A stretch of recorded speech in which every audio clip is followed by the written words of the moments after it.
ओशो के द्वारा पथ के प्रदीप में एक बड़ी ही प्यारी कथा है, उसकी चर्चा करना चाहूँगी। एक बार एक युवक ने आकर, ये घटना का अंश है कि एक युवक ने आकर ओशो से पूछा कि जीवन में सर्वाधिक बचाने योग्य क्या है और उसको बचाने से सब कुछ बच जाता है, वो ऐसा क्या है, वो मुझे बता दे। तो ओशो ने कहा, जीवन में सर्वाधिक महत्वपूर्ण बचाने योग्य है तुम्हारी आत्मा और उसका संगीत। और फिर उन्होंने उसके बाद ये कहानी हमें कही। वो कहानी है कि एक संगीतज्ञ है, बहुत सुंदर वीणा बजाता है, बड़ा अच्छा परफॉर्मेंस देकर लौट रहा है किसी खास जगह से। चूँकि बहुत ही बड़ा संगीतज्ञ है, बहुत सुंदर परफॉर्मेंस दिया है, उसको बहुत सारी भेंटें मिली हैं, बहुत सारी गिफ्ट मिली है, बड़ा धन लेकर लौट रहा है। और लौटते लौटते शाम हो जाती है और धीरे धीरे रात का आगमन शुरू हो गया। उसने पाया कि अभी भी तो गांव दूसरा बहुत दूर है और फिर उसको कोई पश्चात सुनाई देती है और देखता है कि वहाँ पर कुछ डाकुओं ने उसे घेर लिया और उसे घेर कर उसका सारा जो सामान था, सारा जो धन संपत्ति थी, सब कुछ छीन लिया। और उसके बाद उसके हाथ में जो वीणा थी उसको भी छीन लिया। जब वो छीनने लगे तो ये गिड़गिड़ाने लगा कि प्लीज़ मेरी ये वीणा भर मत छीनो, ये मुझे छोड़ दो मेरे लिए। तो डाकू भी आपस में एक दूसरे को देख के सोचे कि ये वीणा, छोटी सी वीणा, इसकी क्या कीमत होगी, 20-25 रुपए की, छोड़ दो, इसके ऊपर उपकार कर देते हैं। छोड़ दी उन्होंने। अब चूंकि रात थी, जंगली जानवरों का और ये सुनसान जंगल है, कोई भी नहीं जा सकता था, ना डाकू कहीं जा सकते थे, ना ये व्यक्ति कहीं जा सकता था। दोनों को जंगल में ही रात गुजारनी थी। चूंकि उसके हाथ में जब वीणा आई, वापस उन्होंने दे दी, तो उसने सीने से लगा ली उस वीणा को और बैठकर इस घोर अंधकार में, घनी रात में वो धीरे धीरे धीरे अपनी वीणा के स्वरों को छेड़ने लगा। डाकुओं को पहले तो लगा, उन्होंने तो हमेशा हल्ला कोलाहल, गाली गलौज ही सुनी थी, ये आवाज़ उन्हें कुछ जमी नहीं। एक दूसरे को देखने लगे, लेकिन वो कुछ कर भी नहीं सकते थे और इसको सोचे इस पर ये उपकार कर ही दो कि बजाने दो इसे। वो सुनने देख पाते हैं कि वो तो सुनने लगे उसे, और सुनते सुनते उनकी आंखें झपकने लगी, सिर हिलने लगी और न जाने कब रात बीत गई और सुबह भोर हो गई।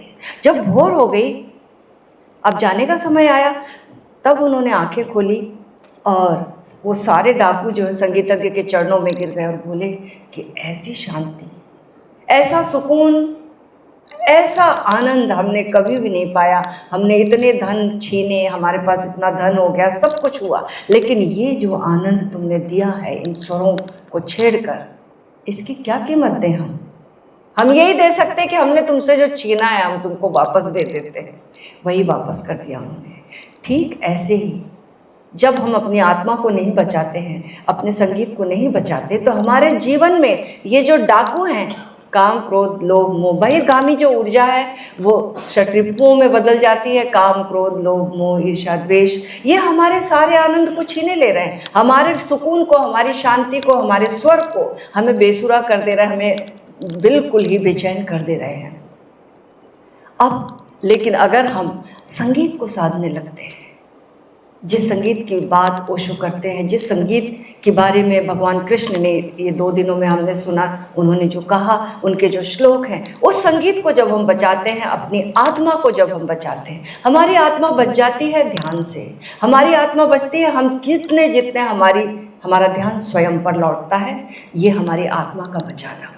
हमारा ध्यान बाहर दूसरों पर गया तो हम अपनी आत्मा को छीन कर रहे हैं, लेकिन जैसे ये ध्यान हमारा स्वयं पर लौटता है, हम जितने जितने चैतन्य होते हैं उतने उतने आत्मवान होते जाते हैं। ये हुआ आत्मा को बचाना। और जितने चैतन्य और जितने आत्मवान होते हैं उतना ही संगीत से भरते जाते हैं।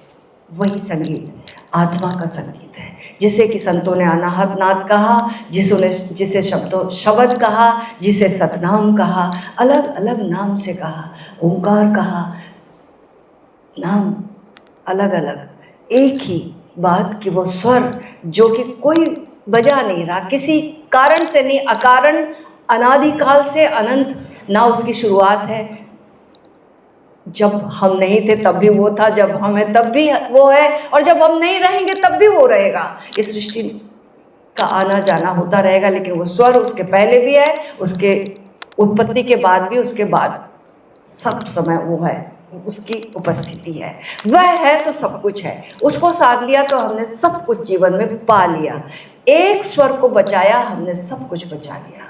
वरना आज की दुनिया में हमारे पास सब कुछ है, लेकिन सुकून नहीं है, शांति नहीं है, हम अस्त व्यस्त हो गए हैं। वो अस्त व्यस्तता जो है, एक संतुलित अवस्था में हम आ सकते हैं, एक सम्यकता में आ सकते हैं, और इसी सम्यकता से, इसी संतुलन से संगीत पैदा होता है। तो इस संगीत में डूबना है, और यही बचाने के लिए संदेश जो है नव संन्यास का है।